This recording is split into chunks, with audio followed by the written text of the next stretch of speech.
కడవరి బూర అనే ఆధ్యాత్మిక కార్యక్రమాన్ని వీక్షిస్తున్న మా ప్రియ సహోదరి సహోదరులకు ప్రభువైన యేసుక్రీస్తు పరిశుద్ధ నామములో మా ప్రేమపూర్వక వందన మరణాలు తెలియజేసుకుంటున్నాము. మీరందరూ బాగున్నారా? దేవుని వాక్యం ద్వారా అనుదినము కూడా దేవునిలో ఎదుగుతున్నారని చెప్పేసి మీకోసము ప్రార్థన చేస్తున్నాం. అలాగే మీరు ఈ యొక్క ప్రోగ్రామ్స్ ద్వారా ఆదరించబడాలని చెప్పేసి దేవుని వాక్యం ద్వారా ఆదరించబడుతూ అనేకమైన మేలులను మీరు పొందుకోవాలని ఆశిస్తూ ఉన్నాము. ఈ దినపు వాక్య ధ్యానాంశంలోకి వెళ్ళే ముందు చిన్న ప్రార్థన చేసుకుందాం. మమ్మలను ప్రభువా మిక్కిలిగా ప్రేమించిన మా ప్రియ పరలోకపు తండ్రి, నీ గణనీయమైన శ్రేష్టమైన పరిశుద్ధమైన నామమును బట్టి లెక్కలేని వందనములు స్తుతులు స్తోత్రములు నాయన. ఈ రీతిగా నీవు ఇచ్చిన అవకాశం బట్టి వాక్యంను ప్రకటించుటకు మీరు ఇచ్చిన తరుణం బట్టి వందనములు. నన్ను సిలువ చాటును మరుగుపరుచుకుని మా అందరికీ ప్రభువా పరిశుద్ధాత్మని నీవే బోధించమని, నీవే మా చీకటి హృదయంలో ప్రభువా వెలుగుతో నింపి నీ వాక్యం ద్వారా ప్రభువా మమ్మల్ని విడిపించిన ఆయన ప్రభువా నీ యొక్క రాకడకు మమ్మల్ని అందరినీ సిద్ధపరిచి అనేకులను సిద్ధపరచుటకు కృప చూపించమని యేసుక్రీస్తు పరిశుద్ధ నామములో మిక్కిలి వినంగా బతిమల వేడుకను పొందుకున్న మా ప్రియ పరలోకపు తండ్రి, ఆమేన్. గత ప్రోగ్రాంలో మనము చూసుకున్నట్లయితే బైబిల్ గ్రంథంలోని నిబంధనలు మొదటి భాగము మనం చూసాము. మొదటి భాగంలో కొన్ని నిబంధనలు మనం ధ్యానం చేసుకున్నాం. దేవుడు ఏ రీతిగా నిబంధనల ద్వారా తన కృపను చూపిస్తూ ఉన్నారు, నిబంధనల ద్వారా ఒక ప్రత్యేకమైన సంబంధాన్ని మానవులతో కలిగి ఉండటానికి దేవుడే ఎక్కువ ఎలాగ ఇష్టపడుతున్నారో అనేటువంటి విషయంలో మనం చూసాం. అనగా నిబంధన అనగా ఏమిటి, నిబంధన ఏ రీతిగా జరుగుతుంది, ఆ నిబంధనలో మనం చూసినట్లయితే దేవుడు ఏ రీతిగా కమిటెడ్గా ఉన్నారనేటువంటి విషయంలో మనం చూసాం. గత ప్రోగ్రాంలో ఏదైనా తోటలో జరిగినటువంటి నిబంధన, అలాగే ఆదామిక్ కవనెంట్ ఆదాముతోటి అవ్వతోటి చేసినటువంటి నిబంధన, తరువాత నోవాహిక్ కవనెంట్ ద్వారా దేవుడు నోవాహుతోటి ప్రజలతోటి కూడా మరి ఏ రీతిగా నిబంధన చేశారో, తరువాత అబ్రహామిక్ కవనెంట్లో దేవుడు తన యొక్క దైవత్వమును కూడా దృష్టిలో పెట్టి దేవుడు తను అబ్రహాముకు చేసినటువంటి ఆ యొక్క నిబంధన ఎంత ప్రత్యేకమైనదో మనం చూసాం. దేవుడే ఆ యొక్క రెండు ఖండముల మధ్య నడుచుట ద్వారా దేవుడు చెప్తున్నాడు అబ్రహాముకు, అబ్రహామా ఈ యొక్క నిబంధనకు నేనే బాధ్యును, నేను నీకు చేసినటువంటి ఈ నిబంధన నేను నెరవేరుస్తానని చెప్పేసి దేవుడు ఒక పాపముతో నిండి ఉన్నటువంటి ఒక మానవుని పట్ల ఎంత కృప చూపిస్తున్నాడో మనం చూసాం. ఈ యొక్క రోజున మిగిలిన నిబంధనలు మనం ధ్యానం చేసుకుందాము. వాక్యం చదువుకుందాం. నిర్గమకాండము 19వ అధ్యాయము 5వ వచనం చదువుకుందాం. కాగా మీరు నా మాట శ్రద్ధగా విని నా నిబంధనను అనుసరించి నడిచిన ఎడల మీరు సమస్త దేశ జనులలో నాకు స్వకీయ సంపాద్యమగుదురు, సమస్త భూమియు నాదే కదా, మీరు నాకు యాజక రూపమైన రాజ్యముగాను పరిశుద్ధమైన జనముగాను ఉందిరని చెప్పుము. ఈ నిబంధన కనుక మనం చూసినట్లయితే ఈ నిబంధనను మొజాయిక్ కవనెంట్ అని అంటారు. మనం చూసుకున్నట్లయితే అబ్రహాము ద్వారా ఇస్సాకు, ఇస్సాకు ద్వారా యాకోబు నుంచి ఇశ్రాయేలీల ప్రజలు రావడం మనం చూస్తాం. ఐగుప్తు దేశంలో మరి 70 మందిగా వచ్చినటువంటి వీరు అక్కడ స్థిరపడడం, అక్కడ దేవుడు అబ్రహాముకి ఇచ్చినటువంటి వాగ్దానము నెరవేర్చుకుంటూ వస్తారు. ఎలాగైతే దేవుడు నీ యొక్క సంతతిని మరి ఆకాశ నక్షత్రముల వలె చేస్తానని సెలవిచ్చారో ఆ రీతిగా ఐగుప్తు దేశంలో ఇశ్రాయేలీల ప్రజలు బహుగా జనాభివృద్ధి పొందుతారు. వారి జనం ఎక్కువవుతూ ఉంటుంది. ఆ ఎక్కువ అవటాన్ని బట్టి అక్కడ ఉన్నటువంటి ఫరో రాజు కూడా అసూయపడి వీళ్ళని ఏ రీతిగా అణిచివేద్దామని చెప్పేసి అనేక రీతులుగా కఠిన శ్రమలు పెట్టి వారిని అణిచివేద్దామని చెప్పినా సరే దేవుడు మరి అబ్రహాముకు చేసినటువంటి వాగ్దానం ద్వారా అక్కడ జనాభివృద్ధిని ఇంకా అధికం చేస్తూ ఉంటారు. వారు కఠిన శ్రమలు పాలైన కొలది కూడా దేవుడు ఏం చేస్తూ వస్తారంటే అక్కడ వారిని అభివృద్ధి చెందిస్తూ వస్తారు. ఇక్కడ మనం చూసుకున్నట్లయితే కొన్ని విషయంలో ఆత్మీయంగా మనం గమనించుకున్నట్లయితే దేవుడు మన జీవితంలో చేసేటువంటి ఆశ్చర్య కార్యములు చాలా ఎన్నో ఉంటాయి. ఎన్ని పరిస్థితులు ఎన్ని కఠినమైన పరిస్థితులు మన గుండా వెళ్తున్నప్పటికీ, మనం ఎన్ని కఠిన శ్రమలు పడుతున్నప్పటికీ కూడా దేవుని కృప మనకు తోడై ఉంటే ఆ ప్రతి శ్రమలో నుండి కూడా మనం వెళ్ళగలుగుతాం. ఖచ్చితంగా వాటిని దాటగలుగుతాం, వాటిని ఎదుర్కొని నిలబడగలుగుతాం దేవుని కృప మనకు తోడై ఉన్నట్లయితే. ఆ రీతిగా ఇశ్రాయేలీయుల ప్రజలు అక్కడ ఉన్నటువంటి కఠిన శ్రమలు వారు పొందుతున్నప్పటికీ కూడా దేవుడు ఇంకా అనేక రీతులుగా వారిని అభివృద్ధి చెందిస్తూ వస్తారు. మనం చూసినట్లయితే వాక్యంలో మోషేని దేవుడు వారి యొద్దకు పంపించి అక్కడ ఉన్నటువంటి ఫరో కఠిన దాస్యములో నుండి వారిని విడిపించడం జరుగుతూ ఉంది. దేవుడు 10 అద్భుతములను చేసి 10 తెగులను పంపించి అక్కడ గొప్ప అద్భుతాన్ని చేసి తన మహిమను వారందరికీ ఐగుప్తు దేశ జనులకు కూడా ఇశ్రాయేలు ప్రజలకు కూడా బయలుపరిచి దేవుడు వారిని విడిపిస్తారు. అలాగే ఎర్ర సముద్ర మార్గం గుండా దేవుడు వారిని ప్రయాణింపజేసి ఆ సముద్రాన్ని కూడా ఆయన 2 పాయలుగా చేసి ఆరిన నేల మీద అద్భుత రీతిగా మరి వెనక వచ్చినటువంటి ఐగుప్తు దేశ మరి శత్రువులను ఆ యొక్క సైనికులను కూడా ఆ యొక్క నీటిలో సంహరించి గొప్ప విజయాలను వారికి ఇచ్చి దేవుడు వారిని నడిపించుకుంటూ వస్తారు. దేవుడు మోషేని నియమిస్తారు. అబ్రహాముకు దేవుడు వాగ్దానం చేసిన ఆ యొక్క పాలు తేనెలు ప్రవహించేటువంటి దేశంలోని కనాను దేశంలోనికి నడిపించడానికి మోషేను దేవుడు నియమించుకుంటారు. మోషే నడిపిస్తూ వస్తారు దేవుని యొక్క ఆజ్ఞలను పాటిస్తూ. ఇక్కడ చూసినట్లయితే మార్గ మధ్యంలో వాళ్ళు సీనాయి పర్వతం దగ్గరికి వస్తారు. సీనాయి పర్వతం మీద సీనాయి కొండ దగ్గరికి వారు వచ్చిన తర్వాత దేవుడే వారి యొద్దకు దిగి రావడం జరుగుతుంది. దేవుడే తన యొక్క మహిమను వారికి చూపించి తన మహిమను తన ప్రత్యక్షతను కూడా వారికి బయలుపరిచి ఆ యొక్క జనులతో ఇశ్రాయేలీల ప్రజలతో మోషేతోను కూడా దేవుడు నిబంధన చేయడం మనం చూస్తాము. ఇక్కడ చూసుకున్నట్లయితే దేవుడు వారితో నిబంధన చేస్తారు. వారిని ఏ రీతిగా ఉంచాలని ఆశపడతారో ఇక్కడ వాక్యంలో మనం చూసాము కదా. దేవుడు వారిని ఎలాగ ఉంచుకుంటారంటే స్వకీయ సంపాద్యముగాను వారు ఉంటారు. అనగా వారు ఎలాగ ఉంటారు అంటే ఒక దేవునికి సంబంధించినటువంటి వారు. భూలోకమంతా ఉన్నటువంటి జనుల్లో వారు దేవునికి సొంత ప్రజలుగా ఉండి దేవుని యొక్క మహిమను కూడా దేవుని యొక్క ఆశీర్వాదములను కూడా వారి ద్వారా దేవుడు అనేక దేశ జనులకు ఇవ్వడానికి ఇష్టపడతారు. ఆ రీతిగా వీరిని దేవుడు ఏర్పాటు చేసుకుని ఒక పరిశుద్ధ జనముగా ఒక యాజక సమూహముగా వారిని ఏర్పాటు చేసుకోవడానికి ఇష్టపడతారు. ఈ నిబంధన యొక్క ఉద్దేశం ఇదే. వారు దేవునికి ప్రత్యేకముగా ఉండాలి. ఆ రీతిగా ప్రత్యేకంగా పరిశుద్ధంగా ఉన్నట్లయితే ఈ యొక్క నిబంధనలో దేవుడు ఏం చేస్తారు అంటే వీరిని ప్రత్యేకపరిచి వీరి ద్వారా మొత్తం ప్రపంచం అంతటినీ కూడా ఆశీర్వదిద్దామని చెప్పేసి దేవుని యొక్క ప్రణాళిక ఉన్నది. ఆ రీతిగా దేవుడు నిబంధన చేయడానికి మోషేతో చెప్తారు, మోషే నువ్వు ప్రజల దగ్గరికి వెళ్ళు, ప్రజల దగ్గరికి వెళ్ళి వారిని పరిశుద్ధపరచు, వారిని సిద్ధమచ్చే ఈ నిబంధనకి మరి అని చెప్పేసి ఆ రీతిగా మోషేతో చెప్పడము. అలాగే దేవుడు మోషేను కొండ మీదకి పిలిచి తన మహిమను అంతటినీ కూడా చూపించడము ఇక్కడ మనం చూసుకున్నట్లయితే ఈ యొక్క 19వ అధ్యాయంలో ఇంకా మిగతా అధ్యాయంలో కూడా ఉంటుంది. దేవుడు ఆకాశం నుండి అగ్నిమయముగా వస్తారు. అగ్నిమయముగా వచ్చి అక్కడ మోషేతో ఆయన యొక్క ప్రత్యక్షతను ఆయన కనపరిచి దేవుడు 10 ఆజ్ఞలను ఇస్తారు. ఇంకా మిగతా ఆజ్ఞలు కూడా ఇవ్వడం మనం చూస్తాము. ఇక్కడ మనం చూసుకున్నట్లయితే దేవుడు ఇక్కడ ఆజ్ఞలను ఇస్తారు. ఆజ్ఞలను ఇచ్చి ఏమంటారు అంటే ఈ ఆజ్ఞలను కనుక మీరు పాటించినట్లయితే మీరు స్వతంత్రించుకునేటువంటి దేశంలో మీరు స్థిరపరచబడతారు, మీరు అక్కడే ఉంటారు, దాని యొక్క ఫలం మీరు అనుభవిస్తారు, మీరు కట్టలేనటువంటి ఇళ్ళలో మీరు ఉంటారు. అలాగే వృక్ష ఫలముల యొక్క ఆ యొక్క ఫలభరితమైనటువంటి ఆ యొక్క సంపదను ఖనిజ సంపదను అంతటినీ కూడా మీరు అనుభవిస్తారు. ఆ యొక్క భూమి యొక్క ఫలమంతటినీ కూడా సారమంతటినీ కూడా మీరు అనుభవిస్తారు, అభివృద్ధి చెందుతారు. ఒకవేళ గనక ఈ ఆజ్ఞలు గనక మీరు పాటించలేనట్లయితే ఈ యొక్క శాపములు వస్తాయి. ఆ యొక్క భూమి ఆ యొక్క దేశం మిమ్మల్ని ఏం చేస్తుందంటే తృణీకరిస్తుంది. ఆ యొక్క భూమి నుంచి మీరు బయటికి నెట్టివేయబడతారనేటువంటి ఒక కండిషనల్ కవనెంట్ని దేవుడు ఇశ్రాయేలీల ప్రజలతో మరి చేయడం జరుగుతుంది. ఇక్కడ మనకు చూసినట్లయితే దేవుడు ఇక్కడ కొన్ని ఆజ్ఞలు ఇస్తూ ఉన్నారు.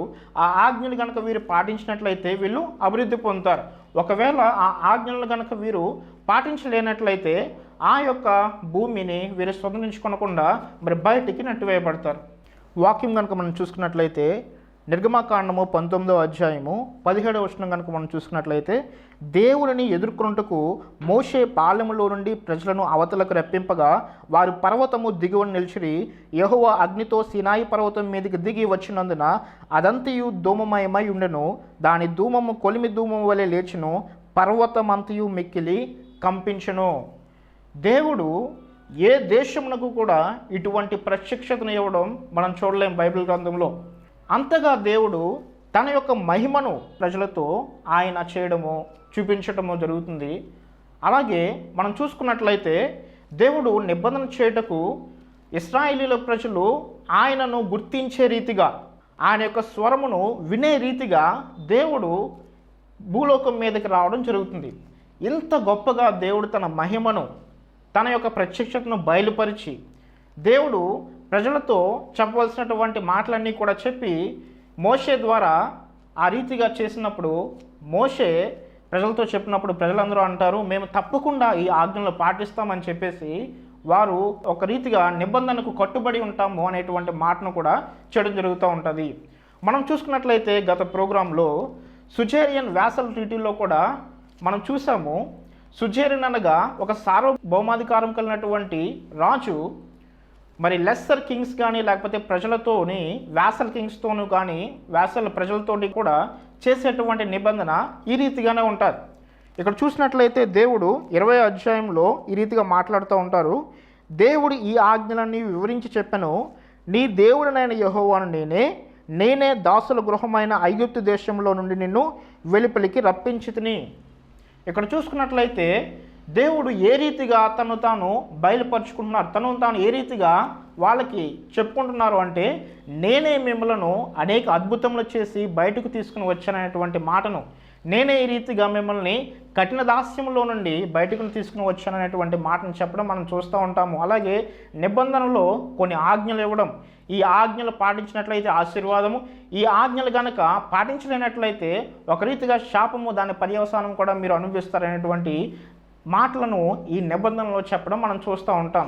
దేవుడు ఈ యొక్క నిబంధనను ఒక రీతిగా చూసుకున్నట్లయితే ఆ యొక్క జనులు జీవించేటువంటి ఆ యొక్క ప్రాంతంలో, ముఖ్యంగా మిడిల్ ఈస్ట్ ప్రాంతంలో, టర్కీ దేశంలోను అలాగే ఐగుప్తు దేశంలోను ఆ మిగతా ప్రాంతములలో జరిగేటువంటి ఒప్పందాలు, మనుషులకి జరిగేటువంటి ఒప్పందాలని ఆయన చూసుకుని ఆ రీతిగా కల్చర్లో ఉండి దేవుడు ఆ కల్చర్ని ఆయన ఏం చేస్తూ ఉన్నారంటే, వీరికి ఆ రీతిగా చెప్పడం ద్వారా, ఆ రీతిగా చేయడం ద్వారా వీరికి అర్థమవుతుందని చెప్పేసి దేవుడు పరిగణలోనికి తీసుకుని ఈ రీతిగా చేయడం జరుగుతూ ఉంటుంది. దేవుడు అబ్రహాముతో చేసిన నిబంధనలో కూడా ఖండముల మధ్య నడిచి వెళ్ళడం ద్వారా దేవుడు గొప్ప ఒప్పందాన్ని, గొప్ప మరి గుర్తును కూడా గొప్ప సీల్ని వేసేస్తూ ఉన్నారు. ఫార్మల్గా నేను ఈ నిబంధనకు బాధ్యునని చెప్పేసి గొప్పగా దేవుడు వాగ్దానం చేయడం, నిబంధన చేయడం చూస్తాం. అలాగే ఈ యొక్క మొసాయిక్ కవెనెంట్లో కూడా దేవుడు వారితో చేసేటువంటి నిబంధనలో ఎంత ఖచ్చితంగా, ఎంత సీరియస్గా ఉన్నారో మనం ఈ యొక్క ఆయన చేసేటువంటి ఆ నిబంధనలో ఆయన ఇచ్చేటువంటి మాటలను పరిగణించడం ద్వారా మనం తెలుసుకోవచ్చు. దేవుడు ఎంత ఖచ్చితంగా నిబంధన చేసినప్పుడు మనం చూసుకున్నట్లయితే ఆ యొక్క ఆజ్ఞల్లో అనేకమైన ఆజ్ఞలు దేవుడు వారికి ఇస్తారు. దేవుడు ఈ ఆజ్ఞలు ఇవ్వడానికి ఒక ముఖ్య ఉద్దేశం ఉంది. ఏమంటే, వీళ్ళు బానిసత్వంలో ఉన్నారు, కానీ ఇప్పుడు ఒక దేశంగా ఏర్పరచబడాలి. వీరికి యుద్ధ నేర్పరితనం లేదు, కానీ వీరికి యుద్ధం చేయడం ఏంటో వారి యొక్క దేశంలో స్థిరంగా ఉండి ఒకవేళ శత్రువులు వీరి మీదకి వచ్చినప్పుడు యుద్ధం చేసేటువంటి యుద్ధ నేర్పరితనం వీరికి కావాలి. ఆ రీతిగా ఉండటానికి మరి యుద్ధంలో ఏ రీతిగా ఉండాలో ఆ ఆజ్ఞలు, వారు తినే తిండిలో ఎంత మరి ఆరోగ్యకరమైనటువంటి ఆహారాన్ని వారు ఏ రీతిగా తీసుకోవాలో ఆ నిబంధనలు, ఒక రీతిగా ఒక సమాజంగా వీరు ఉండాలంటే సమాజంలో న్యాయ వ్యవస్థ ఏ రీతిగా ఉండాలో ఆ ఆజ్ఞలు కూడా ధర్మశాస్త్రం ద్వారా వారికి ఇవ్వడం జరుగుతూ ఉంటుంది. ఈ ఆజ్ఞలన్నీ పాటించడం ద్వారా వీరు అభివృద్ధి చెందుతారు, ఆత్మీయముగాను అలాగే ఒక దేశముగాను అభివృద్ధి చెంది ఈ యొక్క అభివృద్ధి అనేక దేశములకు మరి విస్తరించడం ద్వారా దేవుడు వారిని దీవించాలని చెప్పేసి, ప్రపంచ దేశములను మరి వారి ద్వారా అభివృద్ధి చెందించాలని చెప్పేసి దేవుడు ఆశపడుతూ ఉంటారు.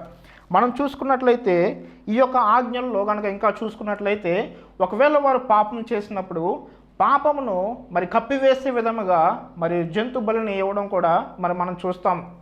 దహన బలులను కూడా దేవుడు ఏర్పాటు చేసి, పాప పరిహారార్థ బలులను కూడా దేవుడు ఏర్పాటు చేసి ఈ బలిలో వీరు ఇచ్చుట ద్వారా మరి వీరి పాపం ఏ రీతిగా కప్పివేయబడుతుందో, ప్రతి పాపమునకు కూడా మరి ఏ రీతిగా ఒక ప్రాణి తన యొక్క జీవాన్ని ఎలా కోల్పోతుందో, ఎలా దాని రక్తం చిందించబడుతుందో అనేటువంటి ముఖ్యమైనటువంటి పాఠములను కూడా దేవుడి వీరికి నేర్పిస్తూ దేవుడు యేసు ప్రభువుని చూపిస్తూ ఉన్నారు.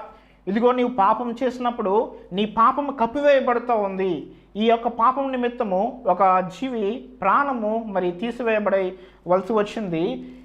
నిజముగా నీవు చేసిన పాపములన్నింటినీ కూడా నీ యొక్క పాప నైజమును కూడా తీసివేయబడాలంటే యేసు ప్రభు ఈ లోకంలోనికి వచ్చి ఆయన్ను వధించుట ద్వారా, ఆ రక్తం చిందించబడటం ద్వారా నీ యొక్క మనస్సాక్షి శుద్ధి చేయబడుతుందనేటువంటి మాటను వీరికి తెలియపరచాలని చెప్పేసి ధర్మశాస్త్రమును ఒక బాల శిక్షకుడిగా, ఒక స్కూల్ మాస్టర్గా ఏ రీతిగా పిల్లలను సరైన రీతిలో ట్రైన్ చేస్తుంటారో చిన్నప్పుడు అనేకమైన విషయాలను నేర్పించి మూలపాఠములను, ఆ మూలపాఠములన్నింటినీ కూడా దేవుడు ధర్మశాస్త్రం ద్వారా వీరికి నేర్పిస్తూ వస్తున్నారు.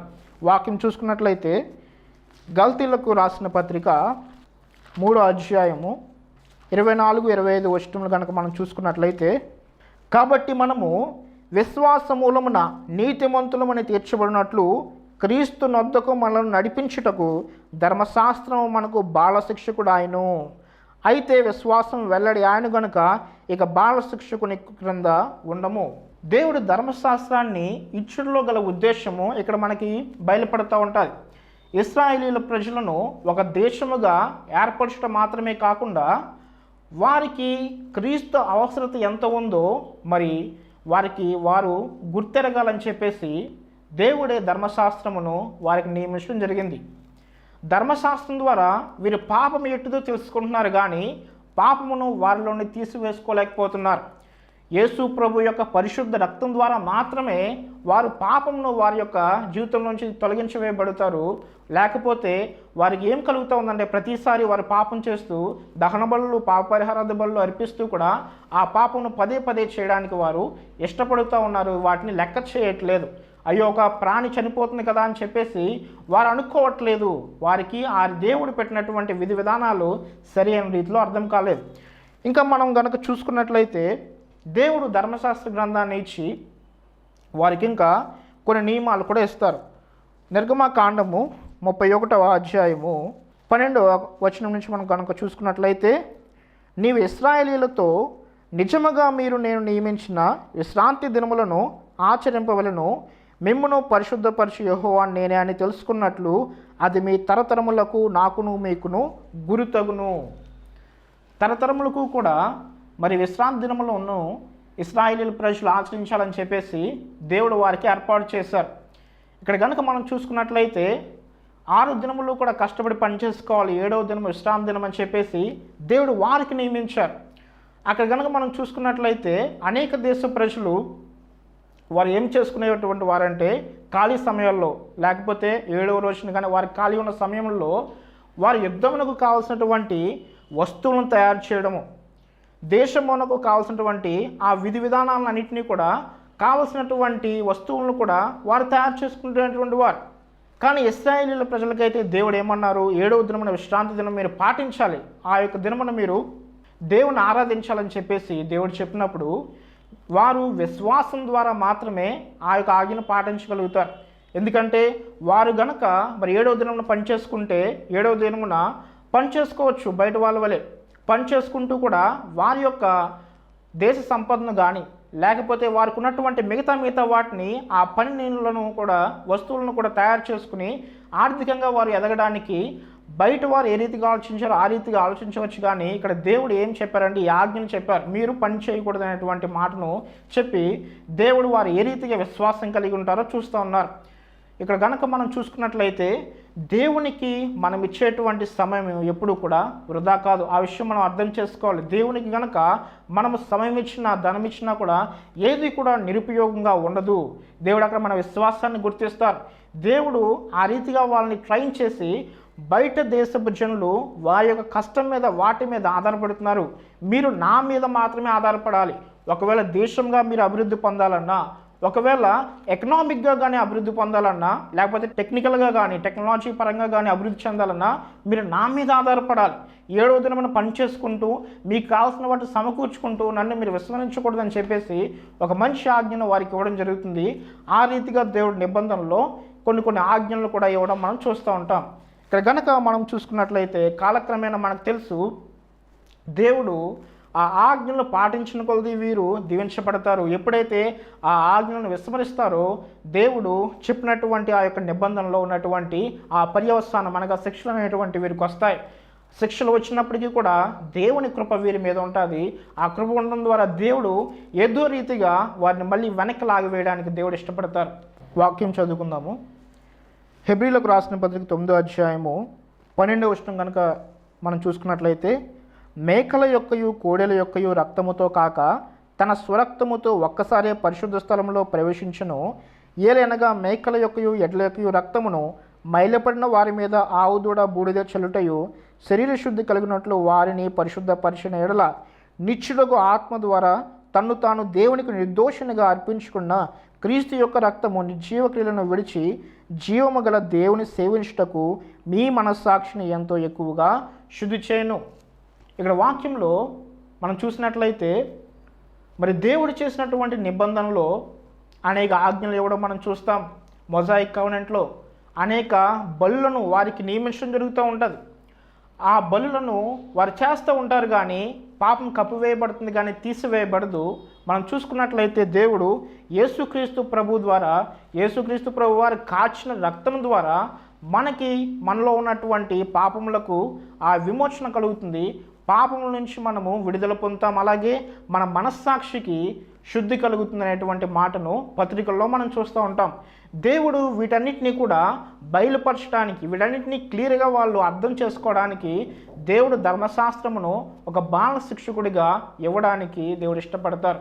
ఆ రీతిగా దేవుడు శ్రద్ధ తీసుకోవడం, దేవుడు మరి ఆదాము చేసిన నిబంధనలో ఏ రీతిగా యేసు ప్రభు వారి లోకంలోనికి వస్తారని దేవుడు వాగ్దానం చేశారో, ఆ నిబంధనలో దేవుడు ఎంతగా ఆదరణకరమైనటువంటి మాటలను చెప్పారో, అలాగే నోవాహు చేసినటువంటి నిబంధనలో కూడా మరి నోవాహును అతని కుటుంబాన్ని మరి స్పేర్ చేయడాన్ని బట్టి, దేవుడు బ్రతికించడాన్ని బట్టి ఏ రీతిగా మానవుల నుంచి మరి యేసు ప్రభు వారు వస్తారని చెప్పేసి ఆయన శ్రద్ధ తీసుకోవడం మనం చూస్తాం. అలాగే మనం చూసుకున్నట్లయితే అబ్రహాముకు చేసిన నిబంధనలో కూడా యేసుక్రీస్తు ప్రభు ద్వారా మరి సమస్త మరి వంశవాళ్ళు కూడా, సమస్త దేశ జనులు కూడా నీ యొక్క వంశంలో యేసుక్రీస్తు ప్రభు ద్వారా జన్మించడం ద్వారా ఆశీర్వదింపబడతారనేటువంటి మాటను ఆయనకి ఇవ్వడం జరుగుతూ ఉంటుంది. ఆ రీతిగా మొజాయిక్ కవెనెంట్లో కనుక మనం చూసుకున్నట్లయితే దేవుడి నిబంధనలన్నింటినీ కూడా వీరు అనుసరించడం ద్వారా, ఈ యొక్క ఆజ్ఞలన్నింటినీ కూడా పాటించడం ద్వారా ఒక దేశముగా వీరు ఏ రీతిగా స్థిరపరచబడతారో, మరి ఆ దేశంలో వీరు అభివృద్ధి పొందుతూ కూడా దేవుని ఆజ్ఞలను పాటించినట్లయితే దేవుని కృప వీరి మీదకి ఏ రీతిగా వస్తుందో మనం చూసాం. దేవుడు ఎంత కృప కలిగి మన రక్షణ ఎడల మహాసంకల్పాన్ని ఆయన మరి రక్షణ కొరకు, మన రక్షణ కొరకు సంకల్పించి అనేకమైనటువంటి కార్యములు చేసుకొస్తూ వస్తున్నారు. మనం కనుక ఇక్కడ చూసినట్లయితే కాలక్రమేణా ఇశ్రాయేలు ప్రజలు ఆ నిబంధనలు నిలువలేక వారు ఏమవుతారు అంటే వారు త్రొట్టుపడిపోతారు. వారు ఏ రీతిగా ఉంటారు అంటే అవిశ్వాసంలో మరి దేవుడు చేయవద్దు అన్నటువంటి మాటలన్నింటినీ కూడా చేస్తూ కూడా దేవునికి ఎంతగానో అవిధేయంగా కలిగి ఉంటారు. మరి మొదటి నిబంధనలో ఈ నిబంధన మొజాయిక్ కవెనెంట్ని మొదటి నిబంధన అని కూడా అంటారు, పాత నిబంధన అని కూడా అంటారు. ఈ నిబంధనలో కనుక మనం చూసుకున్నట్లయితే దేవుడు చెప్పినటువంటి ప్రతి మాటను కూడా వీరి పరిచయం పెట్టి ఒక దేశముగా ఏర్పాటు అవ్వాల్సినటువంటి జనులు దేశంగా ఏర్పాటైన తర్వాత వాళ్ళు కాలక్రమేణా ఏమైపోతారు అంటే మళ్ళీ బానిసత్వంలోనికి వెళ్ళిపోవడం మనం చూస్తూ ఉంటాం. మరి 12 గోత్రములుగా ఉన్నటువంటి వారు 10 గోత్రములు కానీ 2 గోత్రములు కానీ విడిపోవడం, 10 గోత్రముల వారు కూడా అష్షూరీయుల చెరలోనికి వెళ్ళిపోవటం, 2 గోత్రముల వారు కూడా బబులోనీయుల చెరలోనికి వెళ్ళిపోవటం మనం చూస్తాం. బబులోనీయులకు చెరలోనికి వెళ్ళినటువంటి యోధా దేశ ప్రజలు వారు మళ్ళీ దేవుని దగ్గరికి రావడం చూస్తాం 70 సంవత్సరాల తర్వాత. ఆ రీతిగా దేవుడు వారిని స్థిరపరుస్తూ, ఒకవేళ వారు తప్పు చేసినప్పటికీ కూడా వారిని శిక్షను విధించి మళ్ళీ వారిని వెనక్కి తీసుకోవడానికి దేవుడు ఇష్టపడుతూ ఉంటారు. ఈ రోజున మన జీవితం కనుక పరిశీలన చేసుకున్నట్లయితే ఈ నిబంధనల ద్వారా మన జీవితంలో దేవుడు మరి అనేకమైనటువంటి వాగ్దానములు మనకి ఇచ్చి మన ఆత్మీయంగా నడిపించాలని మరి అనుకుంటున్నప్పుడు, ఒకవేళ దేవునికి విరోధముగా దేవుడు చెప్పినటువంటి వాగ్దానములకు ఆయన యొక్క మాటలకు విరోధంగా మనం వెళ్ళిపోతూ ఉన్నామేమో, ఈ రోజున ఇశ్రాయేలు ప్రజలను బట్టి కూడా మనం వెనక్కి రావాలి. వెనక్కి వచ్చి దేవునితో ఒకవేళ సమర్పణ చేసుకున్నామేమో, ఒక నిబంధన చేసుకున్నామేమో, ఒక వాగ్దానం చేసుకున్నామేమో, ప్రభువా నీ కొరకు ఇలాగ జీవిస్తానని, ప్రభువా నీ కొరకు ఇలాగ పరిచయం చేస్తాను, ప్రభువా నీ కొరకు నా కుటుంబాన్ని సిద్ధం చేస్తానని చెప్పేసి వాగ్దానములు చేసి శ్రమలు వచ్చినప్పుడు, కష్టములు వచ్చినప్పుడు ఒకవేళ మన చుట్టుపక్కల ఉండేటువంటి పరిస్థితులను బట్టి ఇన్ఫ్లుయెన్స్ చేయబడి ఆ వాగ్దానంలో నుంచి పడిపోతుందామేమో, ఒక్కసారి దేవుని యొద్దకు వద్దాం. దేవుని యొద్దకు వచ్చి ప్రభువా నీ నిబంధనలో స్థిరంగా నిలిచేటువంటి, నీ వాగ్దానంలో స్థిరంగా నిలిచేటువంటి భాగ్యం నాకు ఇవ్వమని చెప్పేసి ప్రభు పాదలను పట్టుకుని ఇప్పుడే ప్రార్థన చేద్దాం. ప్రభువా నా జీవితంలో ఒక నూతనమైనటువంటి మార్పు, నూతనమైనటువంటి స్థిరమైనటువంటి ఆధ్యాత్మిక స్థితిని మీరు నాకు దయచేయండి అని చెప్పేసి ప్రార్థన చేద్దాం. దేవుడు ఏ రీతిగా మానవుడి ఎడల మరి ఆయన నిబంధనలు ఏర్పాటు చేసి మానవులతో ప్రత్యేకమైన సంబంధానికి ఆయన కలిగి ఉండటానికి ఇష్టపడుతున్నారో మనం కూడా దేవుడు నా పట్ల ఎంత మరి కృప కలిగి ఉన్నాడని చెప్పేసి కృతజ్ఞత కలిగి ఆయన యొద్దకు వద్దాం. ఒకవేళ శ్రమలు వచ్చినప్పుడు, కష్టంలో వచ్చినప్పుడు ప్రభువా వాక్యం ద్వారా నన్ను బలపరచమని చెప్పేసి దేవుణ్ణి అడుగుదాం. యేసు ప్రభు మన యొక్క జీవితంలో ఆయన ఎంతో కృప కలిగి మన జీవితంలో రక్షించాలని చెప్పేసి ఆయన ఆశపడుతున్నారు కనుక మన జీవితంలో ఒకవేళ రక్షణ లేనట్లయితే దేవుని యొద్దకు ఇప్పుడే వద్దాం. ఇదే రక్షణ కాలం కనుక, ఇదే సమయం కనుక, ఇంక సమయం మనకు ఉండదు కనుక దేవుని యొద్దకు వచ్చి మన జీవితంలో ఆయనకి సమర్పణ చేసుకుని మన జీవితంలో ఆయన యొద్ద నుండి అనేక మేలను పొందుకుందాం. రాకడకు సిద్ధపడి అనేకులను సిద్ధపరుచుదాం. మన కుటుంబాన్ని కూడా సిద్ధం చేసుకుని దేవుని కొరకు సిద్ధం కలిగి ఉన్నాం. దేవుడి కొద్ది మాటలు మన వెనుకలో దీవించును గాక. ఆమేన్. ప్రార్థన చేసుకుందాము. మమ్మలను అతి మిక్కిలిగా ప్రేమించిన మా ప్రియ పరలోకపు తండ్రి, నీ గణనీయమైన శ్రేష్టమైన పరిశుద్ధమైన నామమును బట్టి లెక్కలేని వందనములు స్తుతులు స్తోత్రములు ప్రభువా. నువ్వు ఈ రీతిగా చేస్తున్నటువంటి ప్రభువా తండ్రి, మా ఎడల కృప చూపిస్తున్న విధానమును బట్టి నీకు వందనములు స్తుతులు స్తోత్రములు. నిబంధనల ద్వారా ప్రభువా మానవులతో ఒక ప్రత్యేకమైన సంబంధాన్ని కలిగి ఉంటానని ఇష్టపడుతున్నావు ప్రభువా. మొజాయిక్ కవెనెంట్లో కూడా ప్రభువా తన ఇశ్రాయేలు ప్రజలతో నీవు చేసిన నిబంధనల ద్వారా నీవు ఎంత ప్రేమ కలిగిన దేవుడు, ఎంత కృప కలిగిన దేవుడు నాయన ప్రభువా. మరి పాపమును ప్రభువా తండ్రి కప్పివేయటకు మాత్రమే మరి ధర్మశాస్త్రం ప్రభువా వారికి బాణశిక్షుడుగా ఉంది. నీవైతే యేసు ప్రభువును మా కొరకు పంపించిన ఆయన ప్రభువా మా మనస్సాక్షిని కూడా శుద్ధి చేస్తూ యేసు ప్రభు రక్తం ద్వారా ప్రభు మా పాపములన్నీ కూడా మేము కడిగి వేసుకోవడానికి మీరు కృప చూపిస్తున్నారు. నీకు వందనములు. అయ్యో పాపంలో పడిపోయినప్పుడు నీ వద్దకు మరలా తిరిగి వచ్చినప్పుడు తండ్రి ప్రభా నువ్వు మమ్మల్ని అయితే వెనక్కి వెళ్ళిపో అని చెప్పట్లేదు, కానీ నీ వద్దకు వచ్చేవారిని ఎంత మాత్రము త్రోసివేయక ప్రభా పదే పదే ప్రభా హక్కును చేర్చుకుని నీ విధానం బట్టి వందములు. మరి చూస్తున్న బిడ్డలను ప్రభావ మీరు జ్ఞాపకం చేసుకుని నన్ను కూడా వారిని కూడా మీరు జ్ఞాపకం చేసుకుని మీరు అక్కడికి మమ్మల్ని అందరినీ సిద్ధపరిచి అనేకులను సిద్ధపరచుటకు కృప చూపించమని యేసు నామములో అడిగి వేడుకుని పొందుకొచ్చిన మా ప్రియ పరలోకపు తండ్రి. ఆమేన్. మరొకసారి కడవరి బుర్ర అనే ఆధ్యాత్మిక కార్యక్రమాన్ని వీక్షిస్తున్న మా ప్రియ సహోదరి సహోదరులకు ప్రభువైన యేసుక్రీస్తు పరిశుద్ధ నామములో మా ప్రేమపూర్వక వందన మనాదులు తీసుకున్న మీ అందరికీ మరణాత.